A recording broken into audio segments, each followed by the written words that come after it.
تتذكر يوم كنت تغيب عن المدرسة وتروح تشاهد MBC 3 وتجيك الفقرة الصباحية اللي يكون فيها كراتين كرنج بس تعملهم سكيب كلهم إلا كرتون واحد، بليز والشاحنات العملاقة. بليز كان مبوي، بليز كان الجيجا تشات تبع الكراتين، هو زي دورة بس نسخة الأولاد. كل مرة يعطيني أسئلة وكل مرة أجاوب عليهم أحس حالي محنك من الآخر. بس في يوم مشؤوم أخطأت في أحد أسئلة بليز اللي كنت أفنشها بغمضة عين، أخطأت في أحدها. الحلقة كانت عبارة عن بليز فضمنها الماء، فراح جنب 3 خزانات وسألنا إيش أكبر واحدة فيهم، وأنا طبعا رحت عيني مباشرة الخزان الطويل هذا، بس في الأخير طلع هذا.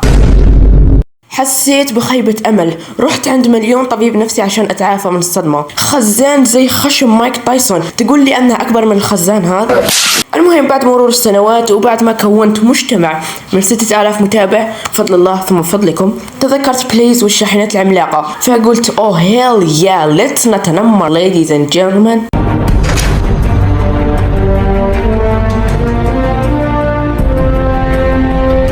الكرتون هذا عبارة عن دورة، حرفيا دورة فرع العجلات أو كارز فرع بيت جدك يوم الخميس بالليل، تختلف المسميات والشت واحد. الكرتون ما له قصة حرفيا. لقيت واحد منزل بوست في أحد المواقع يقول فيها أنه شاهد كل حلقة بليز وما لقى أي تلميح للقصة تبع الكرتون. باختصار لأن الكرتون نفس الشيء، يجي يقول لك أي من الطريقين هو الطريق الصحيح، بعدين لما تجاوب صح يعمل لك هيلنا كيف عرفت هالشيء، واضح أنك ذكي برو، على عكسي أنا اللي فشلت في ذاك التحدي. شارة البداية ممتعة جدا، تحس أنه مصمم الكرتون جلس مع الطاقم حقه وسألهم إيش يحكون بشارة البداية، وواحد فيهم قال ليش ما نقعد نكرر اسم الكرتون بتلحين وخلاص، وبالفعل ذي هي شارة البداية. إنه بليز والشاحنات العملاقة هو مشتورة، هيا طيروا معنا إلى الجحيم، كونوا معا.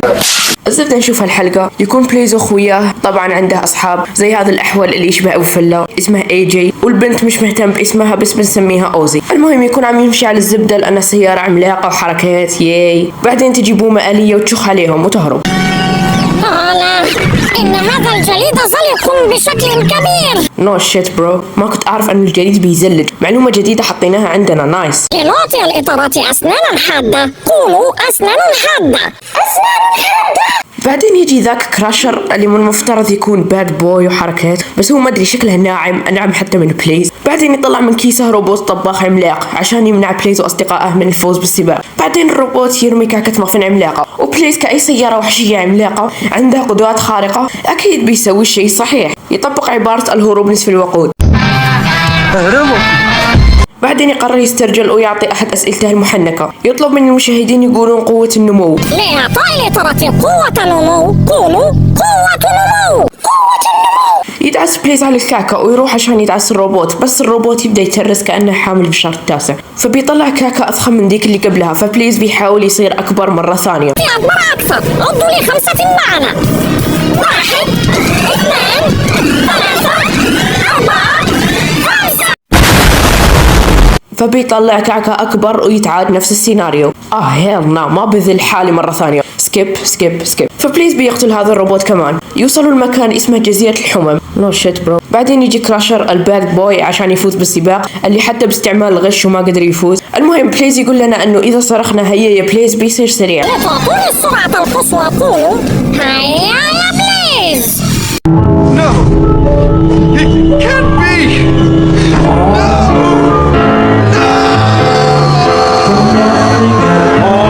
وبيفحط بليز مع أصحابه البارتيكلز اللي ماخذين نص الميزانية. بعدين كراشر بيعطيها ضحكة المحنك. وعشان بليز مختم الحظ باللحظة اللي يجي يعبر فيها الجسر بيتحطم. السلام عليكم يا شباب، معكم يا والذي يبدو العبور منه مستحيل للوهلة الأولى، لكن مين يهتم؟ بليز الشخصية الرئيسية، لو قال لك أمشي فوق الغيوم بيسويها عادي. ذي هي قوة الشخصية الرئيسية. أدري مسروقة بس خلصت نكات. هناك شاحنة واحدة ستصل لخط النهاية، وهل تعرفون إنها أنا؟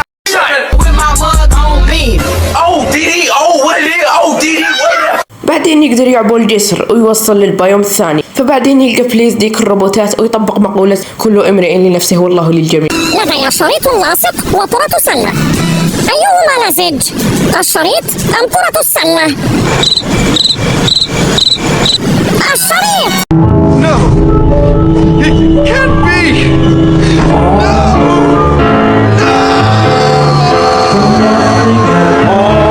بعدين بليز يمسك ذاك الشريط اللاصق ويلفه بالجبل وانت ما تقدر حتى تلف ورقة باستعماله. بعدين يتعاد نفس السيناريو، بليز يمسك شيء لزج وشيء غير لزج.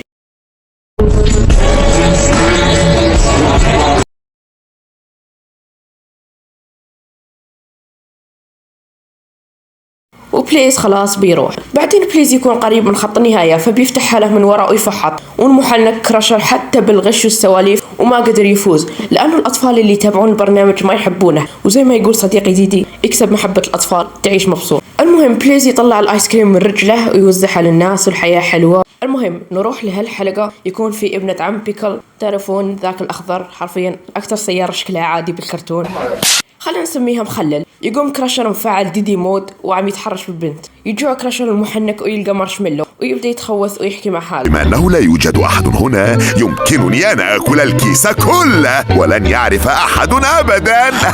بعدين مخلل تخدع كراشر وتخليه يهرب وتاخذ هي المارشميلو. بعدين نكتشف أنه بيكل عنده كثير والكثير من الأولاد.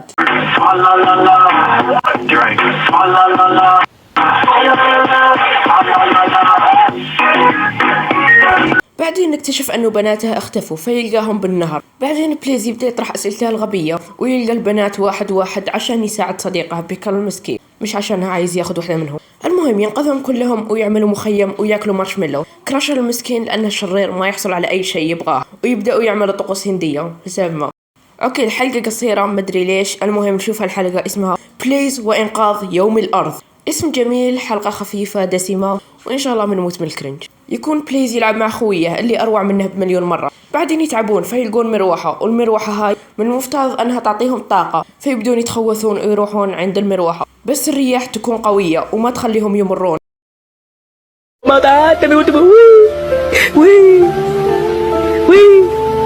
وهم بدل ما يدركون حقيقة أنهم سيارات عملاقة وما يقدر الريح يوقفهم، يروحون يجيبون فكرة من الكيس. ذاك الكول يحمل قطعة حديد ظهرت من العدم بعجلته.